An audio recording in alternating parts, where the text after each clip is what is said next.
नमस्कार। NEET UG परीक्षा का रिजल्ट तीसरी बार जारी कर दिया गया है। पहली बार 4 जून को यह रिजल्ट जारी हुआ था, जिस दिन लोकसभा चुनाव के नतीजे आए थे। और जब रिजल्ट जारी हुआ तो पता चला कि 67 टॉपर हैं, जिनके 720 में से 720 अंक मिले हैं। उसके बाद से ही ये नीट यूजी परीक्षा विवादों में घिर गई थी। फिर थोड़ी सी जांच हुई तो आगे जाके पता चला कि सिर्फ ऐसा ही नहीं है कि 67 टॉपर हैं जिन्हें पूरे नंबर मिले हैं 720 में से 720, बल्कि इसमें पेपर भी लीक हुआ था। जिसके बाद जांच इसकी शुरू हुई। पहले बिहार पुलिस ने इसमें जांच की, अलग अलग राज्यों में पुलिस ने जांच की, फिर सीबीआई को कंसोलिडेट करके ये मामला दे दिया गया और अभी सीबीआई इस मामले में जांच कर रही है। कई गिरफ्तारियां हो चुकी हैं इस मामले में अभी तक, और अभी मुख्य आरोपी जो है, जिसको कहा जा रहा है किंग पिन संजीव मुखिया, उसकी गिरफ्तारी बाकी है। बहरहाल ये तो मैं एक छोटा सा ब्रीफ आपको दे रहा था कि नीट पर पुलिस क्या कर रही है, लेकिन मेरे वीडियो बनाने का मकसद कुछ और है।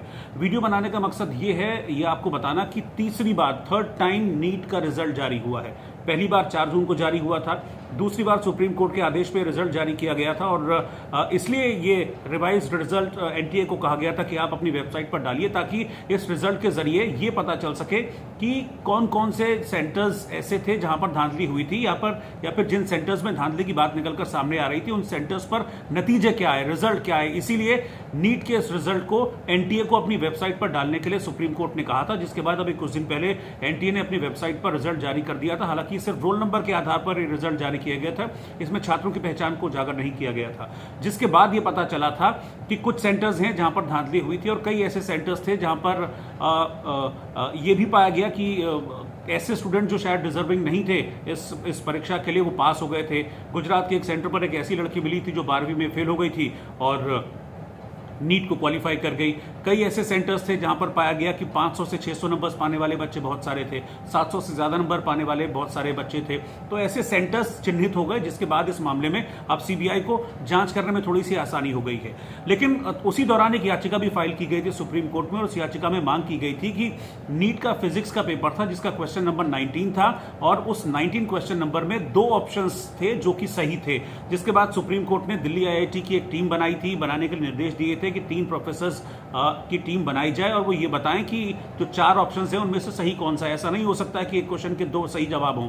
तो उसका भी फैसला आ गया। उसमें भी दिल्ली आईआईटी की टीम जो थी, उन्होंने अपना डिसीजन दे दिया और बता दिया कि जो 2 ऑप्शन दोनों सही जिनको कहा जा रहा था, नंबर 2 ऑप्शन, नंबर 4 ऑप्शन, उसमें से ये कह दिया गया कि नंबर 2 ऑप्शन गलत है। यानी कि जिन छात्रों ने नंबर 4 ऑप्शन पर क्लिक किया था उनको नंबर्स मिले, और ऐसे छात्र जिन्होंने नंबर 2 ऑप्शन पर क्लिक किया था उनके नंबर अब कट गए हैं।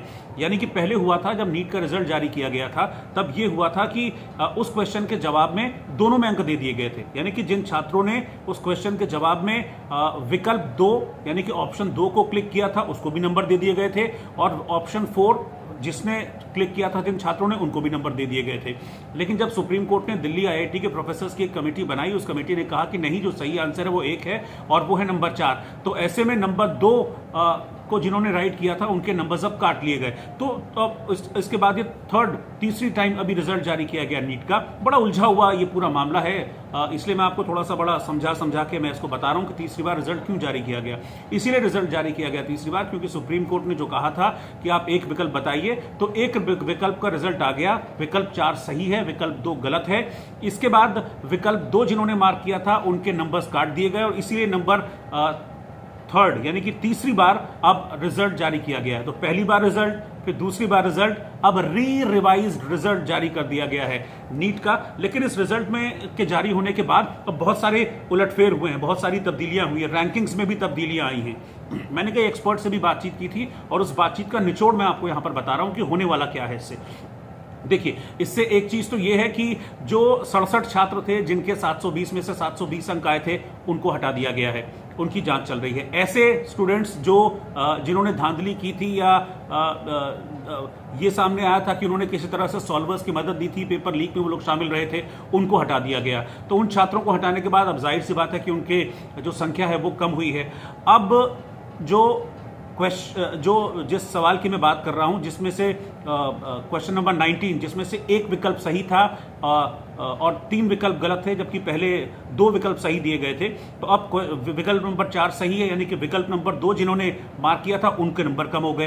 तो 4 तो क्वेश्चन के नंबर कम हुए, ऊपर से एक नेगेटिव मार्किंग, यानी कि उस पर पहले उनको +5 का फायदा था, लेकिन अब उनको -5 हो गया है। तो 4 नंबर उनको 4 नंबर जो उसके ऑप्शन 2 के नंबर मिले थे क्वेश्चन को राइट करने के, वो कट गए, और एक माइनस, क्योंकि नेगेटिव मार्किंग होती है अगर आप गलत आंसर देते हैं तो जिन्होंने 2 नंबर पर मार्क किया था स्टूडेंट्स ने, उनके नंबर अब 5 कम हो गए हैं। तो ऐसे में अब जाहिर सी बात है 5 नंबर कम होना मतलब रैंकिंग्स में बदलाव आया है। यानी कि आप समझ लीजिए, एक्सपर्ट से मैंने बातचीत की थी तो उन्होंने बताया कि ऐसे जितने छात्र हैं जिनके सेकंड विकल्प जिन्होंने मार्क किया था, अब चूंकि वो विकल्प इनवैलिड हो चुका है, वो विकल्प गलत हो चुका है, तो ऐसे में वो छात्र करीब 2-2.5 हजार की रैंकिंग का उनको अंतर आ जाएगा। यानी कि 2-2.5 हजार उनकी रैंकिंग नीचे खिसक जाएगी, और जो इससे पूरी की पूरी रैंकिंग सिस्टम में बदलाव आ जाएगा। और जो छात्र यहां से निकल गए हैं नीट में, यानी कि ऐसे छात्र जो जिनके नतीजे सस्पिशियस से वो हट गए हैं, तो अब रैंकिंग्स में बदलाव आएगा। कुछ छात्रों की रैंक नीचे चली गई, कुछ छात्रों की रैंक ऊपर हो गई, यानी कि कहीं खुशी कहीं गम वाला माहौल यहां पर हो गया है। अच्छा, इसमें अब कट ऑफ भी चेंज हो गई है। अब कट ऑफ में 2 नंबर का अंतर आ गया है। ये भी एक्सपर्ट ने मेरे को बताया कि कट ऑफ में 2 नंबर। पहले नीट क्वालिफाई करने के लिए अगर आप जनरल कैटेगरी के छात्र हैं तो 164 नंबर आपको क्वालिफाइंग नंबर्स थे, यानी कि 164 नंबर अगर हैं तो आप क्वालिफाई कर जाएंगे इसके लिए। लेकिन अब ये भी 2 नंबर कम हो गया है, और ये अब जो कट ऑफ है वो 162 पे आ गई है। यानी कि ऐसे छात्र जिनके 162 नंबर थे, 163 नंबर थे, और पहले वो नीट के रिजल्ट में क्वालिफाई नहीं कर पाए थे, अब वो क्वालिफाई कर जाएंगे। यानी कि 162 नंबर तक वाले छात्र अब क्वालिफिकेशन के दायरे में आ जाएंगे। ये रहा जनरल कैटेगरी के लिए। अब आता हूं मैं ओबीसी और SC/ST कैटेगरी पर। तो ओबीसी और SC/ST कैटेगरी के लिए जो क्वालिफिकेशन मार्क्स थे वो 129 तय थे। अब उसमें भी 2 नंबर घट जाएंगे, यानी कि ओबीसी SC/ST कैटेगरी के ऐसे छात्र जो कि 129 से कम नंबर जिनको मिले थे, क्वालिफाई नहीं कर पाए थे, अब उनके लिए भी चांसेस बढ़ गए हैं, क्योंकि 2 नंबर यहां पर भी कम हो गए। तो यानी कि 127 नंबर तक ऐसे ओबीसी और SC/ST छात्र जिनके 127 से 128 नंबर हैं, वो भी अब नीट के क्वालिफिकेशन के दायरे में आ जाएंगे, यानी कि वो भी काउंसलिंग के लिए अब पात्र हो जाएंगे। तो ये 3-4 तब्दीलियां आई हैं। रैंकिंग्स में कई छात्रों के सुधार हुआ है, लेकिन जिन छात्रों ने ऑप्शन नंबर 2 चूज किया था उनकी रैंकिंग्स अब नीचे गिर गई हैं। यानी कि पहले उनको अगर अच्छे कॉलेजेस मिल रहे थे तो अब 2-2.5 हजार रैंक आप समझ लीजिए किसी की नीचे आ जाएगी। तो वही उसी हिसाब से जो कॉलेज सिलेक्शन है उसका क्राइटेरिया थोड़ा सा डाउन हो जाएगा, और कट ऑफ लिस्ट में चेंज आ गया है। वो छात्र जिनके 162 नंबर हैं जनरल कैटेगरी के, वो अब नीट के लिए क्वालिफाई कर पाएंगे, और SC/ST कैटेगरी के वो छात्र, ओबीसी वो छात्र जिनके 127 नंबर हैं, वो भी अब इस थर्ड रिजल्ट के बाद, इस रिवाइज्ड रिजल्ट के बाद क्वालिफाई कर पाएंगे। ये चेंजेस अब हुए हैं। तो अब नतीजा सामने है। हालांकि अभी भी आप ये समझ लीजिए, इसको वैसे फाइनल मान के चलिए आप, लेकिन मैं इसलिए नहीं कह रहा हूं फाइनल क्योंकि अभी जांच चल रही है, और जांच में किसी और छात्र की अगर संलिप्तता पाई जाती है तो उसको भी हटा दिया जाएगा बीच में से। अगर अभी काउंसलिंग में किसी का नंबर आ जाता है और बाद में पता चलता है कि वो इन्वॉल्वमेंट थी उसकी किसी भी तरीके से नीट में, तो फिर उसको हटा दिया जाएगा, विड्रॉ कर लिया जाएगा उसका कैंडिडेचर। तो प्रोविजनल कैंडिडेचर अभी छात्रों को मिलेगा ये जो अब काउंसलिंग होने वाली है उसके जरिए। लेकिन खैर, यही है किस्मत का फेरा, किस्मत का पलटा। इस मामले में वो छात्र जो कि इस साल उम्मीद गंवा बैठे थे कि उनको नीट में किसी भी तरीके से एंट्री मिलेगी, 2 नंबर्स अब कट ऑफ में डाउन हुए हैं तो उनको एंट्री मिल गई है। इसीलिए कहीं खुशी का माहौल है और कहीं गम। मैंने इसलिए कहा क्योंकि जिन छात्रों ने विकल्प 2 चुना था उनको 5 नंबर का नुकसान हो गया है, -5 हो गया, तो उनकी रैंक 2, 2.5-3 हजार तक अब नीचे चली जाएगी। इसलिए मैंने कहा था कहीं खुशी कहीं गम। नमस्कार।